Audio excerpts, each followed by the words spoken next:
James Anderson নামটা England test দলের অবিচ্ছেদ্য অংশ, কিন্তু বিচ্ছেদ আসন্ন। আগামী 10 জুলাই ইংল্যান্ড ওয়েস্ট ইন্ডিজের প্রথম টেস্টে 21 বছরের খেলোয়াড়ি জীবনে ইতি টানবেন অ্যান্ডারসন, তবে অবিচ্ছেদ্য অংশের মতন ভিন্ন ভূমিকায় থাকবেন দলের সঙ্গে। 41 বছর বয়সী জেমস অ্যান্ডারসন টেস্ট ক্রিকেট থেকে অবসর নেওয়ার পরও তাকে দেখা যাবে দলের সাথে। অবসরের পর ইংল্যান্ড ফাস্ট বোলারদের মেন্টর বা পরামর্শকের ভূমিকা পালন করবেন অ্যান্ডারসন। ইংল্যান্ড ক্রিকেট দলের ম্যানেজিং ডিরেক্টর রব কি সোমবার খবরটি নিশ্চিত করেছেন।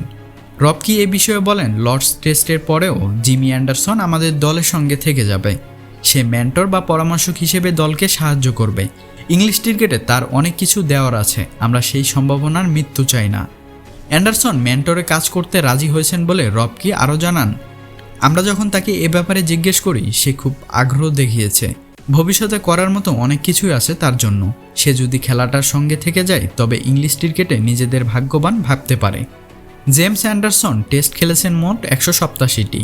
টেস্ট ক্রিকেটে প্রথম পেসার ও সব মিলিয়ে তৃতীয় বোলার হিসেবে 700 উইকেট মাইল ফলক ছুঁয়েছেন তিনি। টেস্ট ক্রিকেট ছাড়লেও তিনি প্রথম শ্রেণীর ক্রিকেট ছাড়বেন কিনা সেটা অবশ্য জানা যায়নি।